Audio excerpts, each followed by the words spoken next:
Join us and together we'll theorize about Star Wars Episode 9, The Rise of Skywalker. Like the rest of Star Wars fandom, we were shocked to learn about actor Ian McDiarmid's return as Emperor Palpatine in the last installment in the Skywalker story. But what threat does he pose to the galaxy in this flick? And how will he truly bring about his final revenge of the Sith? Could it be that Palpatine stole the Knights of Ren for his own purposes? Might Kylo Ren turn back to the light side before this trilogy is through?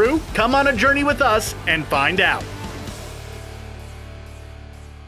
We here at ScreenRant have a bad feeling about Palpatine's plans. But here's the good news. It means that the Knights of Ren will finally be at the forefront of a Star Wars movie's storyline. Let's face it, since the band of evil soldiers were introduced in Rey's Force vision back in The Force Awakens, we've been waiting for the Knights of Ren to enter the Star Wars storyline in some meaningful way. While Kylo just might be the most interesting character in the latest trilogy of Star Wars movies, we haven't really seen a Star Wars film where our heroes must face off against a small group of dark side agents. It's usually just been the good guys versus a bunch of inept stormtroopers and a single big bad in the form of Vader, or a single big bad in the form of Vader fanboy, Kylo Ren. The Rise of Skywalker trailer, revealed at Celebration 2019, did give us a glimpse of fight scenes where Kylo Ren was fighting alongside, and then seemingly against, the new Red Sith troopers, and perhaps even some of the Knights of Ren themselves. Could this be the reason why the Knights of Ren weren't even in The Last Jedi? We all thought it was pretty curious that Kylo Ren's group of fellow defectors from Luke Skywalker's Jedi Academy weren't even in Episode 8. After making a cameo in Episode 7, being the subject of numerous fan theories in the time between the release of Episode 7 and Episode 8, it seemed like some sort of careless mistake on Rian Johnson's part that they weren't even involved in The Last Jedi. With them featured in the story, it might have spiced up the dynamic between Rey and Kylo and Supreme Leader Snoke even further. But then again, in a movie that already had a 2.5-hour runtime, maybe it was worth saving a long-anticipated showdown between Kylo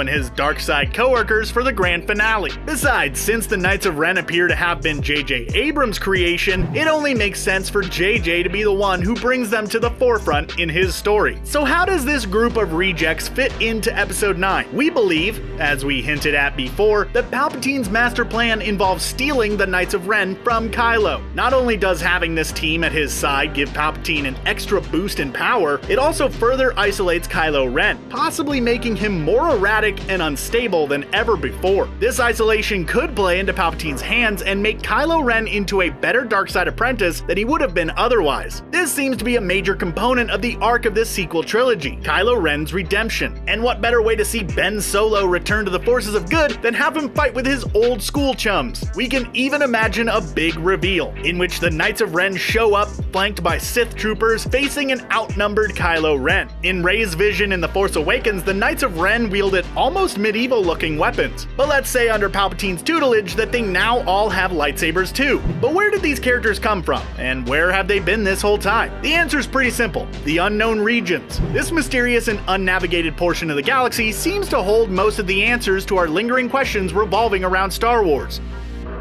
The unknown regions is where the remaining Imperial forces skulked off to following the truce between the Empire and the Rebellion after the Battle of Jakku, several years after the Battle of Endor in Return of the Jedi. It was in these unknown regions where those still allegiant to the Empire built up the forces of the new First Order, and then emerged shortly before The Force Awakens. Now that Palpatine appears to be back, we can assume, unless he's merely a Sith ghost haunting either an iconic mask or hanging around the throne room of the downed second Death Star we see in the trailer, ruined on the surface of the forest moon of Endor, if he's going to figure prominently in The Rise of Skywalker, it's likely that Palpatine has returned through one of the new force powers that Lucasfilm has been inventing with each new movie. In The Last Jedi, we learned just how good Luke was at force projection, so why couldn't Darth Sidious have other tricks? It appears he learned some secrets to eternal life from Darth Plagueis the Wise, and heck, the guy all but flat out said that he created Anakin Skywalker by manipulating midichlorians. If he wants to turn Kylo Ren fully to the dark side or get the little punk out of his way, either way he's got to turn the Knights of Ren and Kylo on each other. But would he have any long-term plans for the Knights of Ren beyond using them to turn on Kylo? Probably not. It's likely that Palpatine won't change his old Sith rules and start his own Darkseid Academy with the Knights of Ren, especially since the Dark Lord doesn't seem all that willing to share any of the wealth he amasses in victory. Sure, he had a soft spot for Anakin early on since he believed the man who would be Vader to have a never-before-seen level of power power. Not much is known about the aptly named unknown regions, but it's the mystery surrounding them that makes them the likeliest hiding place. In the hit Star Wars series Rebels, Ezra called upon hyperspace whales to take him and Thrawn to an unknown location, likely the unknown regions where Thrawn hails from. While Thrawn hasn't received any airtime in the films, the character is a fan favorite, and as one of the few non-human officers in the Empire, he likely had some valuable information for Palpatine that allowed him to move up the ranks in the Imperial military. Another character from the unknown regions is Snoke, and we know next to nothing about him. Although he seemingly met his demise in The Last Jedi, we know that powerful Force users have the ability to project visions of themselves across vast distances. So what if Snoke was merely a vision projected by Palpatine to easily tempt Kylo to the dark side, deceive the New Republic and the Resistance, and amass the First Order into a formidable fleet? Even if Snoke was simply an agent of Palpatine, the former Emperor could have easily been pulling the strings from the unknown regions.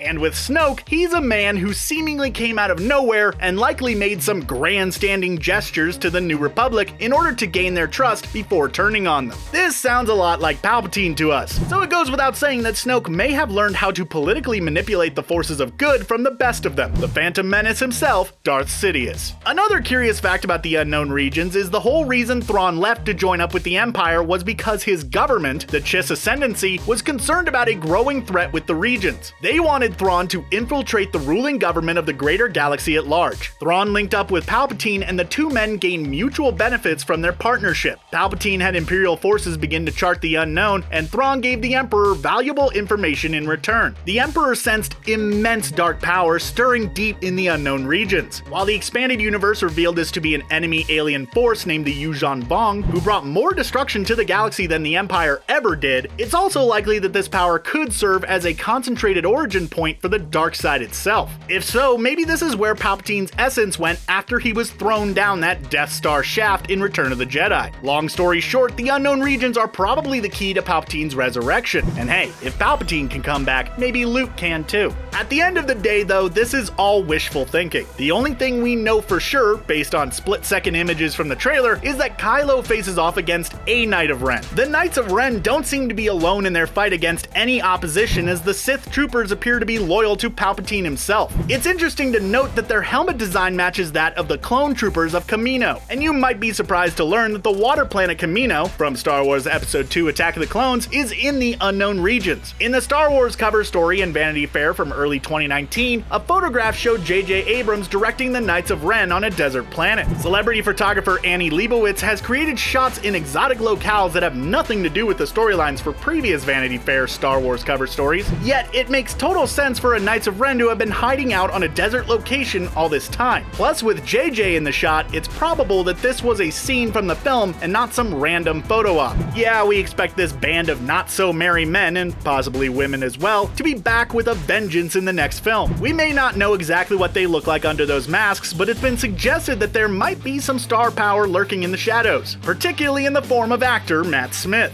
The former Doctor Who star has long been hinted to have a role in The Rise of Skywalker, and his appearance has been shrouded in secrecy for some reason. He was originally announced to appear in the film, and then his name was mysteriously removed from the cast list. Either Lucasfilm is playing coy, they cut his scenes out of the film, or they accidentally posted his name when he was never cast to begin with. But curious and conflicting rumors have been sprouting up since Episode 9's principal photography was underway. Mainly, the reports from online posters went like this: Matt Smith is playing a young Palpatine. Then other posters went on to say that the young Palpatine rumors were moot, and then he's playing a Knight of Ren. Either way, we'd love to see Matt Smith in the film, playing any one of a number of villains. While he's got the perfect face for young Darth Sidious, we could also see him as a leader of the Knights of Ren, challenging Kylo's leadership. What if the Knights of Ren aren't a newer order recently created by Snoke, but they're an older secret society that's been around for quite some time? But with all the ground that JJ Abrams intends to cover, it's not outside the realm of possibility. And if Palpatine does have a personal connection to the Knights of Ren, it links him to every single faction involved in the power struggle depicted in The Rise of Skywalker. It raises the stakes and gives a good reason for how Palpatine could possibly be in the perfect position to steal the Knights of Ren's allegiance